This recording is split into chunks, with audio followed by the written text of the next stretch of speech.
ثنایا نے سنان کے کمرے میں داخل ہوتے ہی سیدھا جا کر لیپ ٹاپ ٹیبل پر رکھا اور جیسے ہی مڑنے کے لیے پلٹی، اس کی نظر سنان کے کمرے کی بالکنی میں گئی، جہاں سے کھلا آسمان اور تاروں کی بھیڑ میں چھپا چاند بہت دلکش منظر پیش کر رہا تھا۔ وہ خود بخود دھیرے دھیرے قدم اٹھاتی بالکنی میں آ گئی ہوئی، نظریں ہنوز آسمان پر تھیں اور ہاتھ ریلنگ پر تھے۔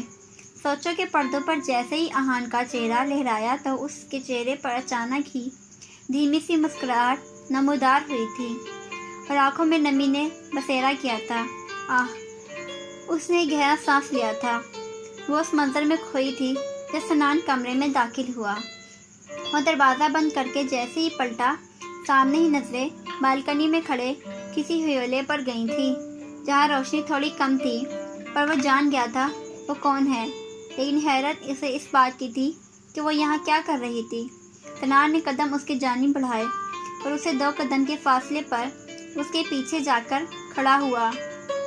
اس کی نظریں سنایا کے چہرے پر گئیں تو ایسا لگا جیسے دل کو سکون سا ملا ہو۔ وہ مدھم سا مسکرایا، پھر سنایا کی نظر کے تعاقب میں دیکھا تو سامنے ہی آسمان پر تاروں کی بھیڑ میں کھڑا اپنی آب و تاب سے چمکتا چاند نظر آیا۔ سامنے کا منظر تو بہت دلکش تھا، پر اسے وہ منظر اتنا نہیں بھایا تھا، اس لیے فوراً آسمان سے نظریں ہٹاتا وہ واپس سنایا کو دیکھنے لگا، جو اب چاند کو دیکھتی ہلکا سا مسکرا رہی تھی۔ ماشاء اللہ، ہائے میں مر جاواں، کوئی اتنا پیارا کیسے ہو سکتا ہے؟ سنان نے دل میں کہا۔ بایاں ہاتھ بے ساختہ اس کے دل پر گیا تھا۔ زندگی، وہ دھیرے سے بولی تو سنان ایک دم اس کی جانب متوجہ ہوا، جس کی نظریں ہنوز آسمان کی طرف تھیں۔ تیرے تعاقب میں ہم اتنا چلتے ہیں، وہ کہتے ہوئے چند سیکنڈ کے لیے رکی تھی۔ سنان پورے انہماک سے اسے سن رہا تھا۔ وہ کیا کہہ رہی تھی آخر؟ کہ مر جاتے ہیں، نم آنکھوں سے کہتی وہ بے بسی سے مسکرائی تھی۔ سنان نے تعجب سے اسے دیکھا اور دیکھتا ہی رہ گیا۔ تم خواہشوں کا ایک گہرا سمندر ہو زندگی، اور تمہیں پتہ ہے خواہشوں کا پورا نہ ہونا ہم سے زندگی جینے کا ڈھنگ ہی چھین لیتا ہے۔ میں صحیح کہہ رہی ہوں نا چاند؟ زندگی بہت خوبصورت ہے، بس اگر اس میں ہماری خواہشات شامل نہ ہوں۔ اس نے کہتے ہوئے ایک گہرا سانس لیا اور مسکرائی، اور پھر گہرا جھکا گئی۔ آنکھوں کو بند کرتے ہی اس کے سامنے آہان کا عکس آیا تو اسی کے خیالوں میں ہی کہیں جا کھڑی تھی، جیسے دل کو سکون سا ملا ہو۔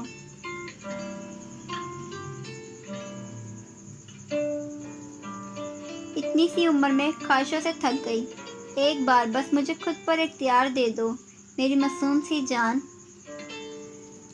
I promise. وہ سنایا کو دیکھتا ہوا مدھم سا مسکراتے ہوئے سوچ رہا تھا، پر اسے کہاں پتا تھا کہ جو خواہش سنایا عامر کے دل میں تھی، سنان مرزا مر تو سکتا تھا پر اپنے ہاتھوں سے شاید اسے پورا کرتا۔ سنایا جو اپنے خیالوں میں گم کھڑی تھی، اپنے پاس کسی کی موجودگی کو محسوس کرتے ہوئے ایک دم پلٹی، پر سامنے ہی سنان کو کھڑا دیکھ اس کی آنکھیں حیرت سے پھٹی تھیں اور بروقت سنان کی نظریں اس کی آنکھوں کی جانب اٹھی تھیں۔ دونوں کی نظروں کا تصادم بڑا جان لیوا تھا۔ سنایا کی وہ حیرت بھری نظریں سنان کے دل پر ایسی چھاپ لگا گئی تھی کہ وہ جس راہ پر چل پڑا تھا اسے چاہ کر بھی اب کبھی واپس نہ آ سکتا، پر سنایا کو خبر تک نہ ہوئی تھی۔ آپ، وہ ہوش میں آتی لہجے کو نارمل کرتے ہوئے بولی اور فوراً گلے میں لپٹے دوپٹے کو سر پر اوڑھا۔ السلام علیکم، سنان نے سنجیدگی سے کہا اور اس کے جھکے سر کو دیکھا۔ وعلیکم السلام، سنایا ایک نظر اس کے سنجیدہ چہرے پر ڈالتی فوراً سر جھکا کر بولی، جبکہ اس کی اس حرکت پر سنان کے چہرے پر مسکراہٹ آئی تھی۔ کیا میں پوچھ سکتا ہوں تم یہاں اس وقت کیا کر رہی ہو؟ وہ فوراً آئی بروز اچکا کر سنجیدہ سا بولا اور سنایا کے برابر آ کھڑا ہوا۔ اس کے سنجیدہ چہرے کو دیکھ سنایا گھبراہٹ کا شکار ہوئی تھی۔ اسے سنان سے تھوڑا خوف بھی آیا تھا، کیونکہ اس کا غصہ تھا ہی ایسا کہ اگلے کو خوف کانپنے پر مجبور کر دے۔ سنان نے ایسے شو کروایا جیسے وہ ابھی کمرے میں آیا ہو، کیونکہ وہ نہیں چاہتا تھا کہ سنایا کو خواہ شرمندگی ہو۔ وہ میں سنان بھائی، وہ سنایا نے سنان کو دیکھا۔ اسے سمجھ نہیں آیا کہ وہ کیا کہے۔ اب تو عزت پکی تمہاری، کیا ضرورت ہے یہاں آ کر کھڑا ہونے کی؟ اوف، کیا کروں یا اللہ، جی پلیز بچا لیں، کہیں میری فضول باتیں تو نہیں سن لی انہوں نے۔ اوف، ثناء نے دل میں سوچا، کیا وہ میں لگا رکھا ہے؟ اور دوسری بات، مجھے بھائی مت بولا کرو۔ سنان تھوڑا اور اس کے نزدیک ہوتا سختی سے بولا۔ ثناء ڈر کے پیچھے قدم لیتی ریلنگ سے جا ٹکرائی۔ سنان کی آخری بات سن کر ثناء نے حیرت سے اسے دیکھا، جو سنجیدہ سا اسے ہی دیکھ رہا تھا۔ جی، وہ ناسمجھی سے بولی۔ جی، پہلے تو کبھی بھائی نہیں کہتی تھی مجھے، آپ کیوں بلاتی ہو پھر؟ ثناء نے جی پر زور دیتے ہوئے کہا۔ تب تو میں چھوٹی تھی نا، اور مجھے پتہ بھی نہیں تھا، اس لیے نہیں کہتی تھی، پر اگر اب میں آپ کو بھائی کہہ کر نہیں بلاؤں گی تو سب پتہ نہیں کیا سوچیں گے۔ اس نے کہتے ہوئے سنان کو دیکھا جو اسے دیکھ رہا تھا۔ پہلی بات کہ تم ابھی بھی مجھ سے چھوٹی ہی ہو، اور دوسری بات، کوئی کچھ بھی سوچے دفع کرو، بس تم مجھے بھائی نہیں کہو گی، اوکے؟ اس نے جیسے حکم دیا تھا۔ سنان نے عجیب سی نظروں سے اسے دیکھا، وہ اور اس کا لہجہ بدلا بدلا سا لگ رہا تھا، لیکن ثناء اسے اپنا وہم سمجھتی چھٹک گئی۔ اچھا تو پھر کیا کہوں؟ وہ دانت پیس کر بولی۔ اسے اب کوفت سی ہونے لگی تھی۔ مجھے میرے نام سے بلایا کرو، اونلی سنان، ناٹ سنان برو اینڈ بلا بلا۔